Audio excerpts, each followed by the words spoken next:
Hello, everyone. Welcome to Charleston In Between on Publishing Integrity Day 2. I'm Leah Hines. I'm the Executive Director of the Charleston Hub, and I'm very happy to welcome you on behalf of Charleston. So I'll give everyone just a few seconds to settle in, get joined to your audio, and then we'll get the show started. Very excited about today's session. We've got a lot of great presenters today. Again, welcome. The session is being recorded. The videos will be sent out to all registered attendees within 48 hours. We actually have the recordings from yesterday all ready to go, and those will be sent out later today. And we do ask that you complete a brief attendee evaluation that'll be emailed after the end of this session and give us your feedback and help us learn how we can improve and let us know what we did well. Closed captioning is enabled. You can turn on captions or a transcript by clicking the CC button at the bottom of your screen. Or let me know in the chat if you have any difficulties with the transcript or the captioning. Feel free to use the attendee chat for comments during the presentation, but please use the Q&A function to ask questions from the panelists to be asked during the Q&A session. Yesterday, we had some fantastic questions from the audience, and we're hoping to have a good discussion again today. So you can enter those questions at any time, and we'll have those ready in a queue when it comes to the time at the end of the presentation. So now, speaking of the attendee chat, use the attendee chat to tell us where you're joining from, to say hello to the group. And if you are in a group watch setting in a classroom or a meeting space, just say hello and let us know about how many people there are in your group, so we can say hello to all of our colleagues and friends around the world joining us today.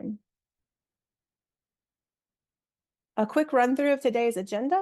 Our first presentation will be a small publisher's perspective from John Chen at Tech Science Press, followed by a large publisher's perspective from Mike Streeter at Wiley, and then a 15-minute break. Following the break, we'll have the human factor that will be covered by Martin Delahunty, and then Can Technology Help? Why Didn't It So Far? From Phil Jones at More Brains, followed by another short break.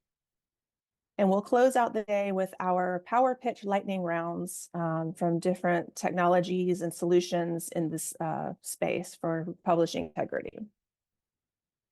And with that, I'm going to turn things over to Sven Fund, who I want to say thank you again to Sven for putting this program together, working behind the scenes to get speakers, and all of his help in creating this event. So thank you, Sven. Over to you.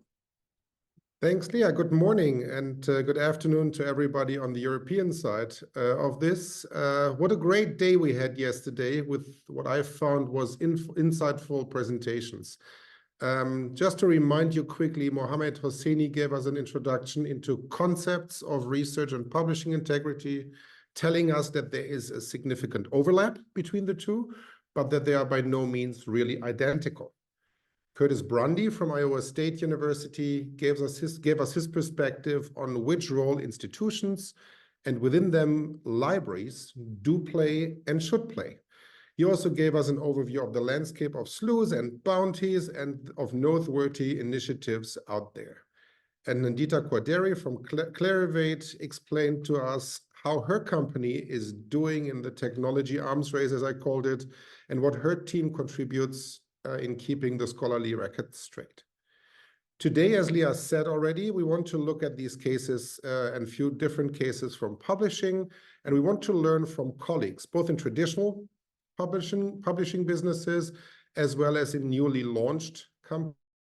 And John Chen from Tech Science Press in China is getting the ball rolling. Let me give you a quick intro to John. John supervises the Tech Science Press's general operations, all communications and correspondence. He is also involved in all strategic projects, including journals development and logistics. At TSP, John held various roles, including production, editorial, and management positions before serving as a director of development and acquisitions. During his tenure, John has acquired a profound understanding of the industry's intricate workings, shortcomings, and merits. He currently specializes in strategic and operational designs, product development, and management, journal acquisitions, and publisher partner relations. He oversees 15 journals and issues 9 new journals, which is quite a share in the total, with different academic institutions. He holds a degree in biochemistry from Bishop's University in Canada, I believe, right? As I said, John is based in China. Welcome. I think you're our most eastwards participant today. Thank you for staying up long, John, and the floor is yours. Thanks. Thank you, Sven, and thank you, Leah, for giving me this chance to share with everybody. So I'm going to share my screen.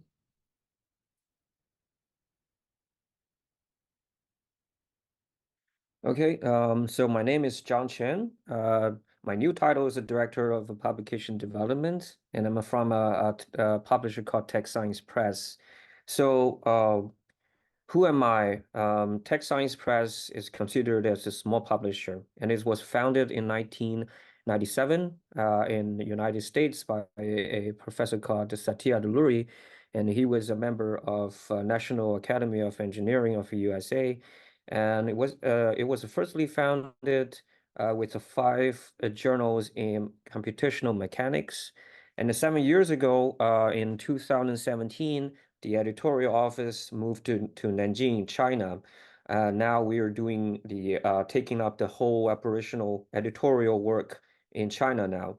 So after 7 years, we have expanded to 30 journals in a multidisciplinary and topics including mechanics, computer science, material science, energy engineering, and life science, and etc. So we're a fully open access peer review publisher. So it's an APC model. So we do other business as well, like book publishing and organizing academic conferences, but the journals will be always the top business for our publisher. So before we getting into today's topic, we're talking about research integrity. So I would like to say that I think the core issue for the research integrity is the paper mill. We talked about the research paper mills for like probably 10 years. And what are paper mills? So there's a lot of definitions on paper mills. Some kind of services. I read some of the reports from Hope or STM. So they define the paper mills as in some service providing to authors and for a money with the fake content or fabricated papers or plagiarized papers and also photoshopped images. So in my case, I work apparently every single position in my company. So I work from the front line, and I have certain experience on dealing with the paper mills. What I learned from them is that paper mills are always changing. They're not always in a traditional way, like the 10 years ago. They have a lot of in-house writers. And today they have many types. So it's very difficult to battling with them right now because they're evolving. So the question is, what are paper mills today? So does paper mill equal fake papers? So my answer to that is not likely. So sometimes they are not fake papers. So I categorize the paper mills I have learned from them into 3 major types. The first one is the traditional one is the companies and agents. So these companies are real company, just like the normal company with the employees and the sales people, and they may have in-house writers, or they may outsourcing this writing service to other writers group. In this way, they always follow the certain pattern or writing style. So this is the traditional way. They always produce low quality papers. It's very easy to be identified. So when this paper goes into our system, our manager can recognize those papers in a certain way. But the second type is the research teams. It's a new form. especially for some papers in the special issues and with the citation manipulations. But more likely, some research team are providing services to authors because there are good researchers that are good at writing papers. There are researchers are not good at writing papers. So there are always like there's a services in between. So sometimes the research teams, they have laboratories. They use laboratories to produce the real data and the real images. And everything looks just all right. And probably they will use the writers not follow the certain template. So in this type of paper mills, it's really hard to identify. It's hard to tell. The third one is problematic journals and publishers. So this is what we talked. We often talk about this as in predatory journals and publishers. So those journals and a publisher will share the profits with the companies and the research teams. So they give the green lights to some papers from the paper mills and they take the money from them. So what we have found from the front line, we encountered a lot of paper mill papers every day, is that we learn from the paper mills on how they select the targets, because everyone claim that they have impact on paper mills every day. So how we found those paper mills, how we can recognize those paper mills papers. So the patterns of paper mills I categorized and summarized in four major points. So the first one is the templates. Like I just mentioned, they have a certain writing style. And the second one is the methodology reproduction issue. Because this is especially in the life sciences, and in the engineering part is the calculation or equation part. So sometimes if you look into that paper and the methods, material, the methods part, it's not reproducible. They're not quite in detail.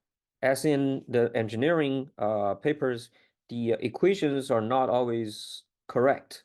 So if you run another time on the equations or the methods, is always there are always mistakes. And the third one is the bulk submission. So they always use large number of submission in similar areas. So those areas are usually very popular or very easy to write. And the fourth one is the research level not matching. So we found that there's a mismatch on the research level and institution level. So sometimes we found this research level is high and the institution is a low prestige institution, or there's a low institution, low research level and a high prestige institution. And another mismatch is that the research topic are not matching the author's expertise. And if you look into the author's publication history, their research area is always changing. So you would like to put the question mark on this type of paper. So these are the specific patterns for papers and submissions, and how paper mills select targets. So the first one is they prefer the publishers or journals to publish large volume papers. For example, if you only publish like 10 papers a year, that it wouldn't be a top choice by those paper mills people. And if you publish like 10,000 a year, then it will be the very popular one. And if you also have a very broad and a general scope in your journal, that could be another choice for the paper mills, because they would have a lot of options for their papers. They will have more clients. And the third one is the faster response and the faster peer review time. And if you have a very fast peer review time, or you are very fast in response to the papers, and for paper mills company, they can get their paper running more efficient. And if they submit the paper and get a rejection in 1 or 2 days, they can plan on this paper in another way to find another journal. So it will make them work more efficient. And the next one is the loopholes in a workflow. So journals with the inadequate review process, or the review process have the procedure have some flaws, the paper mills would like to use that. And internal internal resources, which means there's an inside man. It could be the guest editors from a special issue, and it could be someone from the editorial board, and who can manage the peer review.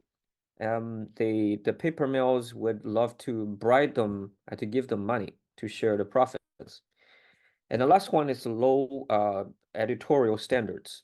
So some journals probably they don't have a very good quality peer review, and the paper would be easily get accepted. So a paper mill would like this type of journal. So if you are fit into these targets, characteristics, and you will be the sweetheart for the paper mill companies. So they also use the strategies.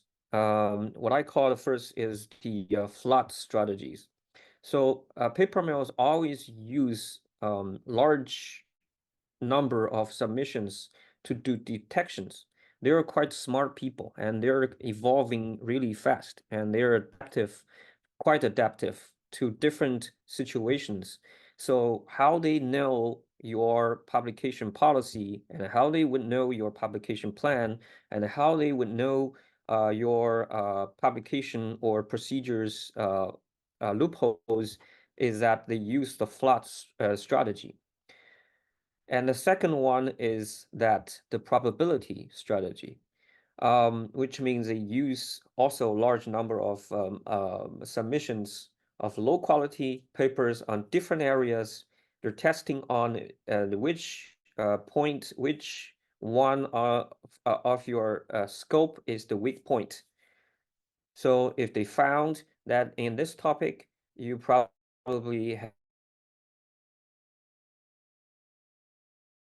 have a lack of peer review, submitting more paper from this topic. And the loophole strategy, like I mentioned, is that the detection, they would use the submission to detect on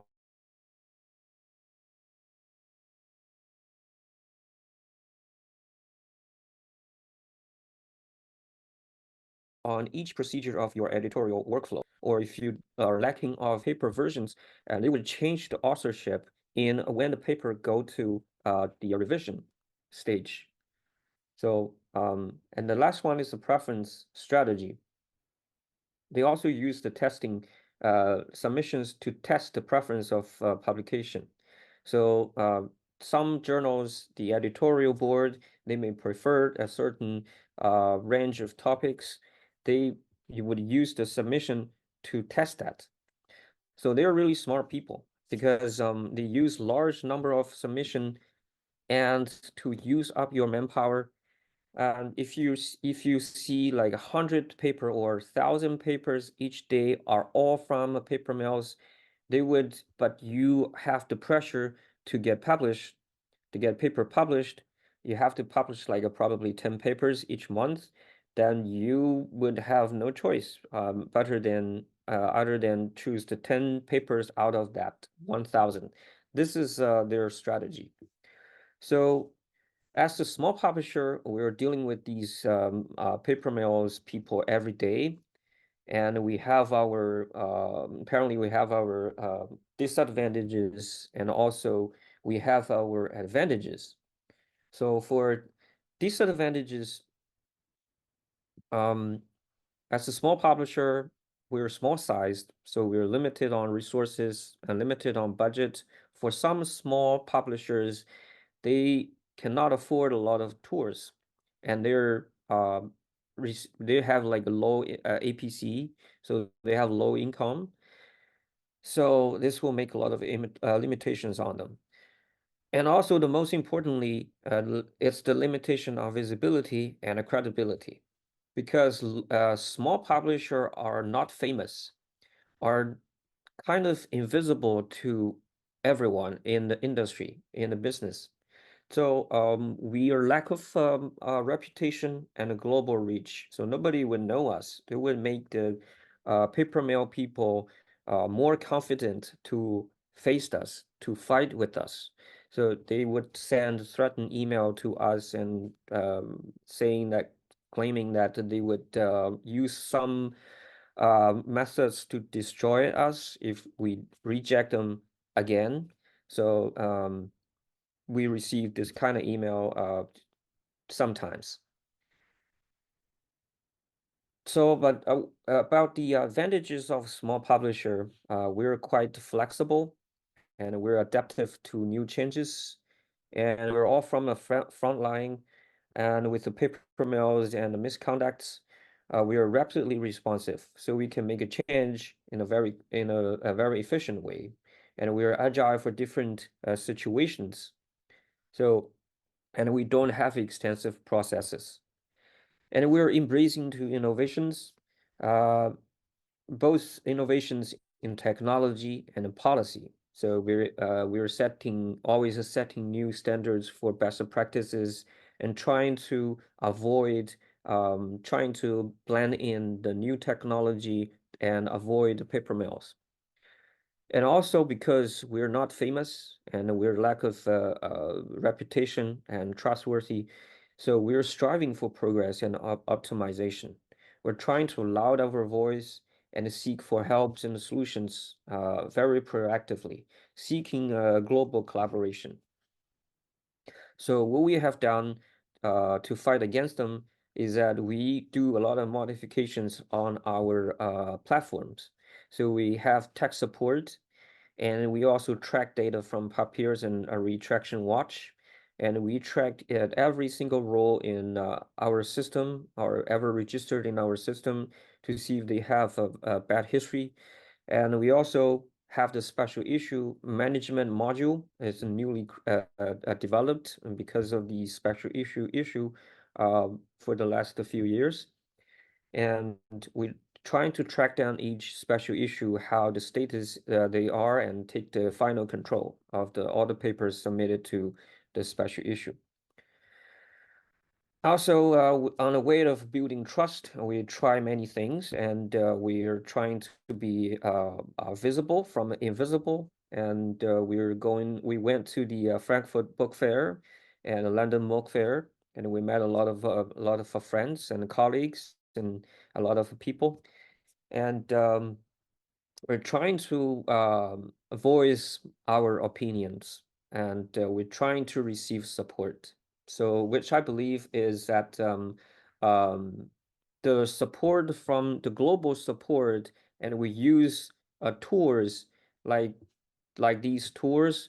We have a collaboration with the Fig Check, and we talked to Clear Skies and Maressiers during the book fairs, and we would consider to use the tours or make more collaborations with the tours from globally, and to fight the paper mills. We also joined the SSP. One of my colleagues joined the SSP committee and ALPS committee, and trying to receive new information and to learn more from the experts in the industry. Because as a small publisher, we're vulnerable, just like the question that why we are the first one who put a lot of efforts in investigating the paper mill, because we're quite vulnerable. We take the first impact from the paper mill. If our paper getting the problem, and we are taking over all the consequences. So so this is us as a small publisher. So we always need support, and we need the global reputation. So all the reputation we can have from from the industry will make us stronger. So we will be I think the evil is powerful, but the good is always stronger. So we will keep fighting, and thank you very much. Thank you, John, especially about your optimism at the end and your honesty and openness with your situation. I think this is really helpful for everybody to understand and to give your insights how you kind of perceive the threats and the challenges. I have one question to you to get us started, and then we have time for 1 or 2 questions. So please share the questions in the Q&A audience.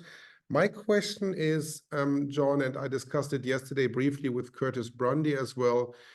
Do you think it would help if there would be an explicit component of the APC or the purchase price or subscription price of a journal, if that would be dedicated to peer review, research integrity, publishing integrity, quality? So to basically elevate the visibility of that quality component? It's hard to tell because the situation has always changed from the subscription. Because I believe that paper mills first appeared in the subscription time, and then the open access appeared, and the paper mills, they changed their strategies to adapt into the open access. So I believe the situation is how we going to change in this industry, change the model, and they are also changing. So it's very hard to tell because they're always learning. We learn each other. They learn the pattern from us, and we learn the pattern. We learn the pattern from them. So it's always like one side is always better. So. Yeah, absolutely. And we discussed it yesterday in the context of Clarivate, but I think it applies to every player, legitimate player in the industry, that there is this technology arms race, right? That we need to make sure we are, as publishers and institutions, 1 step ahead, or at least not 2 steps behind. So to basically contain the challenge and the issue. Let me see whether we have any questions from the audience right now. Here is an anonymous question and or comment and question. I'll read this out to you. Thank you for a really interesting talk. We know that paper mills are catering for authors who are desperate to publish in order to advance their career. Can you comment on what is being done in your country upstream to remove incentives for authors to use paper mills? I think a paper mill is a global issue. It's not only happen in my country, and I can't really comment on that because it's the author's choice. So they would, so just like I said, it's just imagine there's a classroom. There's always good students and bad students, and the bad students, they're always trying to find an alternative way to have a more score, to have a better score. So this happened in scholars, and always there are always the scholars trying to find the shortcuts. So I can't judge on them, but we can do as a publisher is that we have to do a better defense. Super. Okay. Thank you. Any other questions?